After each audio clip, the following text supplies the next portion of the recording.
1986-87களில் வீரப்பனாருடன் இணைந்த சேத்துக்குழியார் காடுகளுக்குள் நுணுக்கமான பயிற்சிகளையும் பெறுகிறார். முன்னணி களவீரராக அவர் பயணிப்பார். ஆசாரி குருநாதன் மறைவுக்கு பிறகுதான் சேத்துக்குழியார் இடத்திலே அன்னார் வீரப்பனார் அவர்கள் மிக முக்கிய பொறுப்பை, குறிப்பாக நிதி பொறுப்பை கொடுக்கிறார். கணேஷ் படுகொலை ஆகட்டும், MK யுத்தப்பா படுகொலை, ஹரிகிருஷ்ணா சகில் அகமது படுகொலை என்று கர்நாடகத்தினுடைய உயர் காவல்துறை அதிகாரிகள் பலியிடப்பட்டதற்கு காரணமே அண்ணன் சேத்துக்குழியார் தான். அவர் நடத்திய யுத்தம் என்பது சாதாரணமானதல்ல. உலக வரலாற்றில் பிடல் காஸ்ட்ரோவுக்கு எர்னஸ்டோ சே குவேரா எப்படி உற்ற தோழனாக திகழ்ந்தாரோ, பெரிய மருதுவிற்கு சின்ன மருது எப்படி உற்ற தோழனாக தம்பியாக விளங்கினாரோ, வீரப்பனாருடைய யுத்த களத்திற்கு சேத்துக்குழியார் மிக மிக தேவைப்பட்டவராக விளங்கினார். வீரப்பனாரின் இறுதி காலம் வரை போராடிய சேத்துக்குழி கோவிந்தனார், இந்த பெயரை அறியாதவர்கள் இருந்திருக்க வாய்ப்பே இல்லை. யார் இந்த சேத்துக்குழி?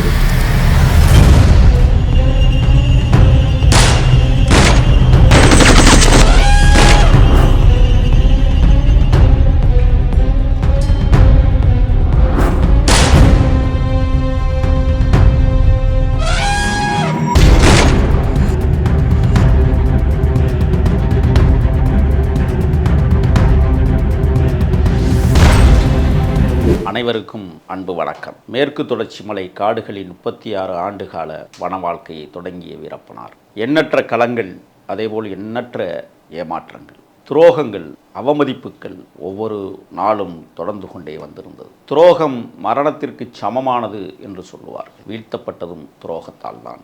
ஆனால் பல துரோகங்கள் அவருக்கு நேர்ந்தது. உறவினர்களால், தூரத்து சொந்தங்களால், நண்பர்களால், சிறுவயதில் ஓடி விளையாடிய உற்ற தோழர்களால், கபடி விளையாட்டில் கைகோர்த்து நின்ற சக கிராமத்து நண்பர்கள் என்றெல்லாம் வெவ்வேறு வடிவங்களில் அவருக்கு துரோகங்கள் தொடர்ந்து கொண்டே இருந்தது. இந்த துரோகங்களுக்கு இடையில் அப்பழுக்கற்ற ஒரு இளம் போர் மறவராக வீரப்பனாரின் இறுதி காலம் வரை போராடிய சேத்துக்குழி கோவிந்தனார், இந்த பெயரை அறியாதவர்கள் இருந்திருக்க வாய்ப்பே இல்லை. யார் இந்த சேத்துக்குழி? 1927ஆம் ஆண்டுகளில் காவிரி நதிநீர் அணையை குறுக்கே மேட்டூர் அணை கட்டப்படுகிற போது சுமார் 70க்கும் மேற்பட்ட கிராமங்கள் அந்த நீர்நிலை பிடிப்புகளிலிருந்து அப்புறப்படுத்தப்பட்ட ஒவ்வொரு கிராமங்களும் அதன் பெயரை தாங்கி நிற்பதற்காக இடம்பெயர்ந்த இடத்திற்கு அந்த கிராமத்து பெயரையே சூட்டி வாழ்ந்து கொண்டிருக்கிறார்கள். அப்படித்தான் இன்றைக்கும் கோட்டையூரும், காவேரிபுரமும், செட்டிப்பட்டியும், பெரிய தண்டாவும், நீதிபுரமும் இப்படி எண்ணற்ற பெயர்களை அந்த ஆற்றுக்குள் கடந்த ஊர்கள் அற்புதமாய் பெயர் விளங்கி நிற்கிற சூழல். அப்படித்தான் சேத்துக்குழியில் இருந்த மக்கள் சிதறி பல இடங்களுக்கு போனார்கள். அப்படி போனவருடைய குடும்பங்களில் ஒன்றுதான் அம்மாசியினுடைய குடும்பம். எங்கே சென்றது? தமிழ்நாட்டின் எல்லையை தாண்டி காவிரிபுரத்தின் மேற்கு கரையில் கோபிநத்தம் செங்கப்பாடி கிராமம் அற்புதமாக வயற்பரப்புகளை நிரப்பி வளம் குளிக்கிற பூமிக்கும் பக்கத்தில் அந்த அம்மாசி குடும்பத்தினர் இடம்பெயர்ந்து போய் மாத்துப்பரி கல்லாட்டை என்கிற இடத்திலே அவர்கள் தங்கினார்கள். மாத்துப்பரியான் வீடு என்று சொல்வது வீரப்பனாருடைய பங்காளி வகையராக்கள் பெயரை குறிக்கும். அந்த வகையில்தான் மாத்துப்பரி கல்லாட்டையில் அம்மாசி தங்குகிறார். யார் இந்த அம்மாசி? அம்மாசி சேத்துக்குழியாருடைய தந்தை. அம்மா பெயர் ஆனந்தாயி. இருவருக்கும் பிறந்த பிள்ளைகள் வீரப்பன் என்கிறவர். அவர் சேத்துக்குழியிலேயே இன்றைக்கும் காலத்தை கழித்து கொண்டிருக்கிறார். மூத்தவர் மாதையன் சத்யாநகரை சேர்ந்தவர்.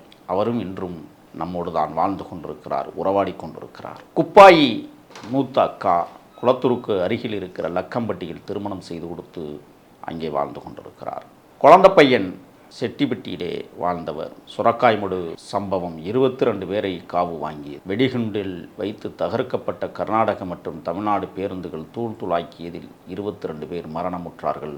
அந்த 22 பேரில் சேத்துக்குழியாருடைய அண்ணன் குழந்தை பையனும் அடங்குவார். அடுத்து சின்ராஸ் டிஓபோ சீனிவாசன் என்கிற ஒரு அயோக்கியத்தனமான வன இலாக அதிகாரி முன்னிலையிலே சரண்டர் அடைந்து மைசூர் சிறையிலே அடைக்கப்பட்டவர். மர்மமான முறையில் அவருடன் சேர்ந்து ஸ்ரீரங்கன் கோயந்தப்பாடியை சேர்ந்தவரும் இறந்தே போனார்கள். அவர் கோரப்பள்ளத்தை சார்ந்தவர். இன்றைக்கு வரை சின்ராசனுடைய உடல் கிடைத்ததா என்றால் இல்லை. அடுத்து ராசம்மாள் அக்கா குப்பாயினுடைய பழக்க வழக்கத்தால் இவர்களும் லக்கம்பட்டியிலே போய் குடியமர்த்தி கொண்டார்கள். இறுதியாக பிறந்தவர் தான் சேத்துக்குழி. 5 ஆண் குழந்தைகளையும் 2 பெண் குழந்தைகளையும் பெற்றவர்கள் அம்மாசியும் ஆனந்தாயும். கூலிக்கு மாடு மேய்த்தால் உணவு கிடைக்கும், வேட்டைக்கு சென்றால் உணவு கிடைக்கும், கூலி வேலைக்கு சென்றால் உணவு கிடைக்கும், மீன்பிடிக்கு போனால் சோறு கிடைக்கும். இப்படித்தான் அந்த குடும்பங்கள் வாழ்ந்தது.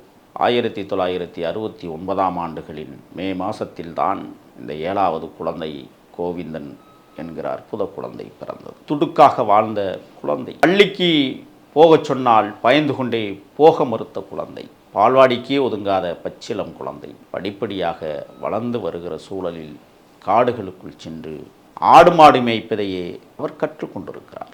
காடுகளில் ஆடு மாடு மேய்ப்பது அசாத்தியானது.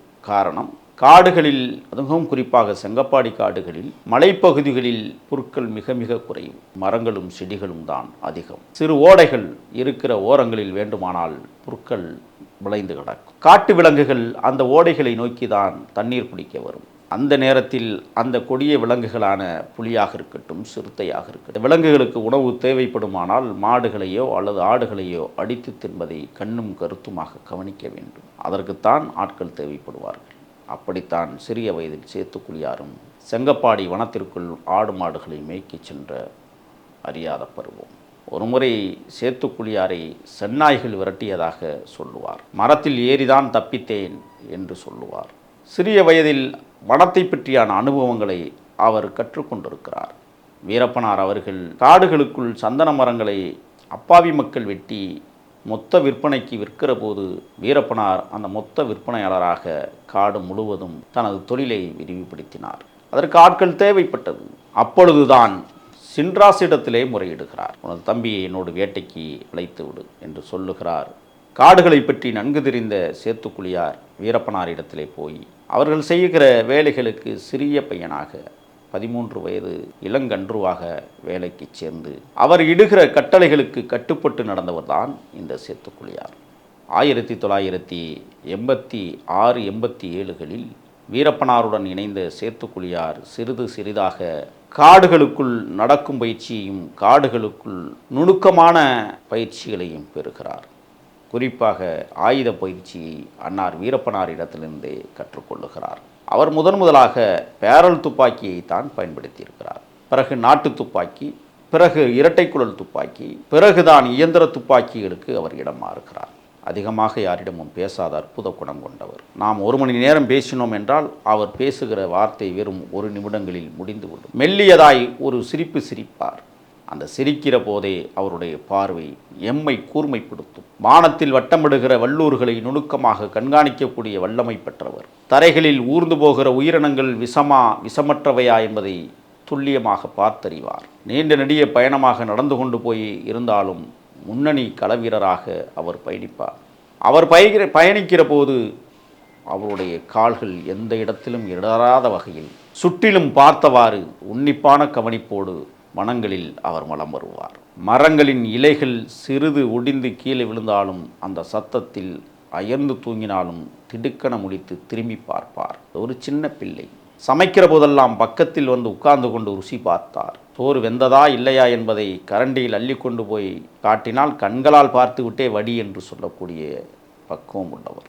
எப்பொழுதுமே நான் பார்த்தவரை பச்சை உடையிலே பயணிப்பவர். சட்டை 2 அணிந்திருப்பார். சட்டையின் பைகளில் நிரம்பியிருக்கும் தோட்டாக்களும் இன்ன உதிரி பாகங்களும். இடுப்பிலே கையெறி குண்டு 1, இடது பக்கம். வலது பக்கம் தயார் நிலைப்படுத்தி வைத்திருப்பார் கைத்துப்பாக்கி. SLR என்கிற துப்பாக்கியை அவர் தூக்கி நான் பார்த்ததில்லை. 303 303 ரக துப்பாக்கியை பயன்படுத்துவார். அவர் நடத்திய அசாத்திய போராட்டங்கள் சாதாரணமானவை அல்ல. ஒரு முறை வாழங்குழி பள்ளம் சண்டையில் காவல்துறையை ஏமாற்றுவதற்காக வீரப்பனாருடைய துப்பாக்கி செயலிழந்த நிலையில் 1 கிலோமீட்டருக்கு அப்பாற் போய் வானத்தை நோக்கி சுட்டுவிட்டு காவல்துறையை திசை திருப்பி விட்டு எங்களை எல்லாம் பத்திரமாக காப்பாற்றி காடுகளுக்குள் அழைத்து சென்றவர். யானை வேட்டையை சாதாரணமாக நடத்த மாட்டார். குறிவைத்தால் குப்புற விழுகிற உயிரினங்கள். தன் உயிருக்கு அச்சுறுத்தல் ஏற்படுகிற போதெல்லாம் அந்த காட்டு விலங்குகளிடமிருந்து தன்னை காப்பாற்றிக் கொள்வதற்கு பல யுக்திகளை கையாளுவார். நடக்கிற போது தடம் பார்த்து கொடுக்க மாட்டார், நடக்க மாட்டார். ஓய்வு நேரங்களில் வானொலி கேட்பார். அவரிடம் யானை தந்தங்களை செதுக்கி மோதிரமாக்குவதும் பவளப்பாசிகள் போடுவதும் டாலர்களை அமைத்து கொடுப்பதுமாக கைவண்ணங்களில் கைதேர்ந்தவர். அவர் அணிவித்த மாலை நான் இருக்கிற வரை போட்டிருந்தேன். பேவி வீரப்பன் கழுத்திலே ஒரு வெள்ளை நிறத்திலே யானை தந்த மாலை போட்டிருப்பான். அதுவும் அவர் செய்தது தான். கடிகாரம் கட்டியிருப்பார். அந்த கடிகாரத்தை சுற்றி இருக்கிற அந்த செயின் பகுதிகளில் யானை தந்தங்களை கொண்டு அழகுற செய்திருப்பார். கையிலே தந்த மோதிரம் ஒன்றும் தங்க மோதிரம் அணிந்திருப்பார். சிறிய சிறிய நுணுக்கமான பாசிகளை யானை தந்தங்களால் அவரால் செய்துவிடும். சிலுவையை அழகா செய்வார். எந்த நேரமும் ஓய்வான நேரத்தில் அவர் சும்மா இருந்து நான் பார்த்ததே கிடையாது. படுக்கை தைப்பார். போர்வை எங்காவது கிழிந்திருந்தால் அதை தைத்து கொண்டிருப்பார். அடிக்கடி நிகமிட்டக்கூடிய தன்மை உடையவர். அவர் கை கால்களில் நகங்கள் நீண்டு வளர்ந்து நான் பார்த்ததே கிடையாது. கம்பீரமான மீசை, அந்த முகம் ஒரு அழகிய. இரவு மாமிசம் சாப்பிட்டு காலையில் எழுந்தால் அந்த முகம் பளபள என்று இருப்பதை நான் பலமுறை பார்த்து ரசித்திருக்கிறேன். அவர் பார்ப்பதை அண்ணாந்து கூர்மையாக அப்படி கவனித்து பார்த்தால் ஏதோ தன் படையை மீறி யாரும் வருகிறார்களா என்பதை பார்த்து கவனிப்பார். மழை நேரங்களில் மழை வரப்போகிறது என்று தெரிந்தாலே அவசரமாக அந்த தாரிப்பாய்களை கொண்டு டெண்டடிப்பதிலே மிக சிறப்பாக தீவிரமாக சிறிது நேரத்திலேயே அமைத்து விடுவார். அது மட்டுமல்ல, பணத்தை பத்திரப்படுத்துபவர். அவர்தான் கணக்கப்பிள்ளை. யாருக்கு எவ்வளவு கொடுக்க வேண்டும், எவ்வளவு கொடுத்தால் இவன் சரியாக வருவான். ஒரு முறை அப்படித்தான் பண்ணாரி வனத்திற்கிலிருந்து கால்நடையாக நடந்து தாளவாடி வனப்பகுதிக்கு சென்று கொண்டிருக்கிறோம். ஒரு மாட்டுக்காரன் பட்டி வைத்து மாடுகளை கூலிக்கு மேய்த்து கொண்டிருக்கிறான். தங்களிடத்திலே இருந்த உணவு வகைகள் குறைந்து போய்விட்டது. மாட்டுப்பட்டியிலே இருக்கிறவனிடத்திலே போய் ராகி மாவை கொஞ்சம் வாங்கி கொள்ளலாம் என்று முடிவெடுக்கிறார்கள். ஆனால் அவன் சொன்னான், நான் ராகி மாவு வாங்குவதற்கு இன்றைக்கு சத்தியமங்கலம் செல்கிறேன் என்று சொன்னான். எங்களுக்கும் அப்படியே வாங்கி வந்து தந்துவிடு என்று சொல்லுகிறார். வீரப்பனார் அவர்கள் ஒரு 5000 கொடுத்து விடுங்கள் என்று சேத்துக்குழியாரிடத்திலே சொல்லுகிறார். ஆனால் சேத்துக்குழியார் அவ்வளோலாம் ஏன்னா என்று ஒரு 1000 எடுத்து கொடுக்குறார். வாங்கிட்டு வந்துரு, நான் கொடுத்த பிறகு உனக்கு செலவுக்கு காசு தரேன், இந்த போகிறதுக்கு ஒரு 500 ஆச்சு. ஆனால் அவன் அண்ணன் சேத்துக்குழியார் அவர்கள் சந்தேகப்பட்டதைப் போல அவன்தான் அந்த வாழங்குழி பள்ளத்திற்கு காவல்துறையை கூட்டி வந்தவன். அது மட்டுமல்ல, சந்திரகவுண்டன் காடுகளுக்குள் வலம் வரத் தொடங்கிய காலத்திலிருந்தே சேத்துக்குழியாரும் சந்திரகவுண்டனும் இணைபிரியாத நண்பர்கள். எங்கு சென்றாலும் அவர்கள் இருவரும் ஒன்றாகவே செல்லக்கூடியவர்கள். வேட்டையில் கூர்மையாக நடத்தக்கூடியவர். எவ்வளவு பெரிய விலங்காக இருந்தாலும் எங்கிருந்து எப்படி அடிக்க வேண்டும் என்பதை துல்லியமாக கணித்தடித்து வீழ்த்துவார்.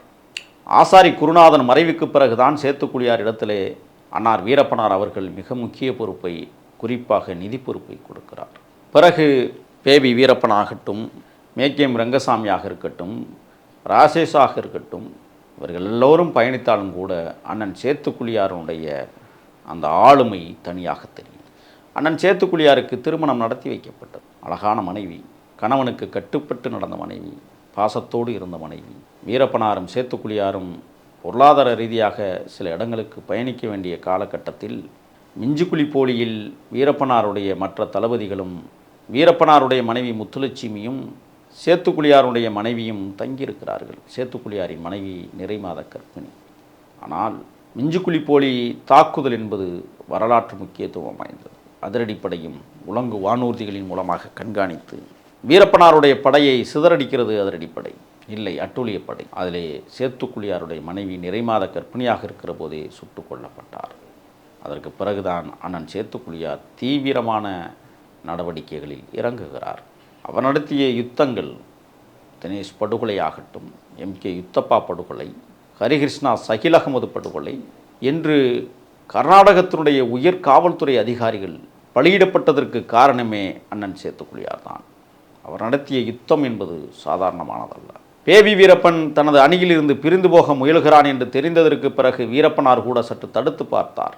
பேபி வீரப்பனார் இடத்திலே பேசி பார்த்தார். ஆனால் சேத்துக்குழியார் சொன்னார், பிரிந்து போக வேண்டும் என்று நினைத்தவனை பக்கத்தில் வைத்து அழகு பார்ப்பது நமக்கு நல்லதல்ல, அவனை பிரித்தே அனுப்புவோம் என்று முடிவெடுத்தார். அவன் பிரிந்து போய் தனது உயிரை மாய்த்து கொண்டான். ராஜேஷும் அப்படித்தான். மேக்கியம் ரங்கசாமி சேத்துக்குழியாருடைய மனைவியையே சீண்டியவன். ஆகையால் மேக்கியம் ரங்கசாமி மீது சேத்துக்குழியாருக்கு ஒரு பெரிய வன்மம் இருந்து கொண்டே இருந்தது. ஆனால் நாளடைவில் 1999 நவம்பர் மாதங்களில் மேக்கியம் ரங்கசாமியை அதே சேத்துக்குழியார் அவர்கள் தன்னுடைய துப்பாக்கியான 303 வைத்து சுட்டு வீழ்த்தினார். துரோகம் செய்ததற்காக தண்டனை கொடுத்தார். ஒரு திட்டத்தை நிறைவேற்றுவதற்கு மனதுக்குள்ளேயே வரைபடம் வரைந்து தீர்மானிப்பவர். ராஜகுமாரை காடுகளுக்குள் அழைத்துச் செல்லுகிற போது எப்படி யாருக்கு என்ன வேலை கொடுக்க வேண்டும் என்பதை தீர்க்கமாக முடிவெடுத்தார். அந்த காரியத்தை கச்சிதமாக முடிப்பதற்கு சேத்துக்குழியாருடைய பங்களிப்பு அசாத்தியானது. எங்கே கொண்டு போய் வைக்க வேண்டும், எங்கே போய் தங்க வேண்டும், எப்படிப்பட்ட இடத்தில் தங்க வேண்டும் என்பதை யோசிப்பவர்.